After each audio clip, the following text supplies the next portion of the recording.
年年鬧，年年睇，到底今年嘅叱咤又有啲乜嘢可以鬧，又有啲乜嘢好睇呢？歡迎大家咧又嚟到啡圖娛樂，咁溫溫咧趁住呢個1月2號咧就繼續恭祝大家咧新年快樂，2026年咧人人行好運嘅。嗱，咁啊去到呢個年尾同年頭啦，咁就係頒獎禮嘅各個頒獎禮舉行嘅時間啦。嗱，咁咧喺呢個1月1號晚咧就舉行咗又係呢個叱咤樂壇頒獎典禮啦。咁啊呢個商台嘅王牌頒獎禮咧，今年好多人睇完咧就話悶。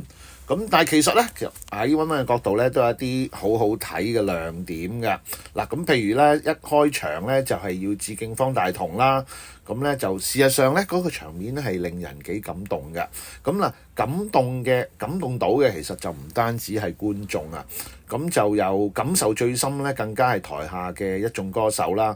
因為台下當中好多歌手咧，都曾經係受到大同嘅歌曲啟發，或者係佢嘅同期歌手嘅。咁啊就因為呢一幕啊，咁啊炮哥陳雷上台嘅時候咧，都因此咧係幾次落淚。而阿 K 咧謝安琪啊，更加喺頒獎禮之後嘅訪問咧，喺傾到同大同之間嘅友誼同自身病患經歷嘅時候咧，就喊得犀利嘅，咁啊哭成淚人可以話係。咁事實上咧，方大同嘅歌曲咧係留低俾我哋香港嘅樂壇咧係好珍貴嘅一啲瑰寶嚟嘅。咁我哋咧就以後咧都會繼續咧係喺同歌曲裏邊咧可以同大同咧係繼續溝通嘅。嗱，咁至於叱咤咧，我覺得今次第二個亮點就係咩咧？就其實係泳兒啦。因為泳兒今次上台攞獎嗰件戰衣咧，中門大開，非常性感啊！咁啊，淨係個勢都贏晒噶啦。咁泳兒嘅歌咧，其實都係好嘅。其實近年咧都唔少有好歌。咁但係咧氣勢咧就往往咧就俾Jenny咧就壓咗落嚟嘅。咁雖然泳兒今年嘅女歌手獎咧依然係三甲不入啦。但佢就係上台咧，係攞到至尊歌曲嘅第4位嘅。咁佢嗰個中門嘅大開嘅戰衣咧，真係令到人眼前一亮，戰力大爆發嘅。咁而佢喺台上面答謝詞嘅時候咧，話中女都有資格去追尋佢嘅夢想咧，事實上咧係講得非常之啱，亦都咧係令人非常之感動嘅。咁另外如果講外形吸引咧，當然咧就唔能夠唔提Cloud 雲浩影啦。佢繼上年頒獎禮喺台上面，因為播歌會被打斷嘅時候喺度撒嬌話未得未講完之後咧，咁今次佢喺個頒獎禮裏邊咧，突然間個鏡頭咧影到佢嘅時候咧，哇！佢咧就突然間對住個鏡頭，識得對住個鏡頭咬牙咁樣喺度，好似好猛少少猛陣咁啦。咁個樣咧就非常之俏㗎。咁咧就呢個鏡頭一出現之後咧，就好多網民咧都紛紛議論話靠咧真係靚爆全場嘅真正女神。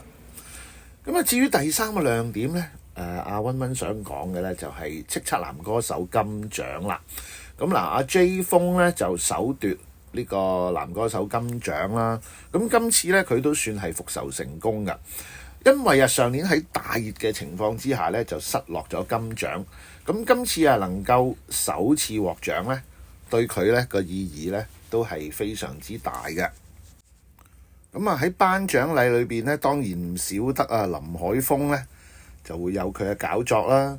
咁今年林海峰咧依然咧係有諗頭嘅，非常之突出。佢負責頒發專業推介叱咤10大2025嘅叱咤樂壇至尊歌曲大獎。咁呢個大獎嚟㗎啦。咁咧佢事前咧就特意拍咗來都來了呢個短片咧，為觀眾咧帶嚟好多笑聲㗎。咁咧佢咧就更刻意以背脊對住觀眾。咁將個獎咧就頒咗俾呢個今年叱咤至尊歌曲大獎嘅得主湯令山嘅。因為湯令山首歌咧就係用背脊唱情歌，咁所以咧林海峰咧就刻意咧就全程咧玩嘢咧就以個背脊對住觀眾嚟頒獎嘅。咁湯令山同整個製作團隊咧都係着上相同嘅衫上台領獎。咁啊，大家咧一齊喺度嗌啦，感謝湯令山，咁啊令到個場面咧又感人又得意嘅，咁咧都係屬於呢晚啊叱咤嘅其中一個咧幾突出嘅地方嘅。咁但係當然啦，到最後咧都係要講到全晚啊最大爭議嘅兩個獎啦。嗱，咁當然咧就係最受歡迎男女歌手。咁啊，今次咧嗰個結果咧同賽前好多人嘅預測都相同。最受歡迎男歌手姜濤，最受歡迎女歌手係邊個？係鄧麗欣。嗱，咁咧呢啲戰果一出咧，當然咧就會引起好多議論啦，特別喺 social media 啦，咁啊踩啊彈啊鬧啊都佔唔少數嘅。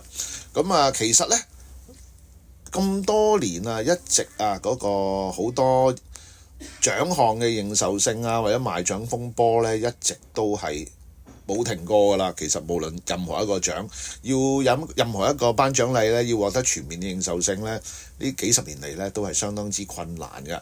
咁啊可以講，其實每個頒獎禮咧都有自己嘅遊戲規則。每個遊戲既然有規則，但係其實亦都必定有佢嘅漏洞嘅。咁最主要咧大家可以係話嗰個頒獎禮，如果令你睇得開心，又鬧得開心，令你咧有興趣，有咁嘅需要，每年繼續一路鬧一路睇，咁你話呢個頒獎禮係咪成功呢？咁呢個都其實係可以大家諗諗㗎。嗱，好啦，咁咧今日啡圖娛樂阿溫溫同大家講呢個叱咤頒獎禮就講到呢度，咁咧就繼續都係希望大家咧能夠支持我哋嘅，記得咧就係呢個留言、點讚、分享，幫啡圖娛樂幫溫溫帶嚟繼續為大家提供好娛樂嘅最大動力。多謝晒。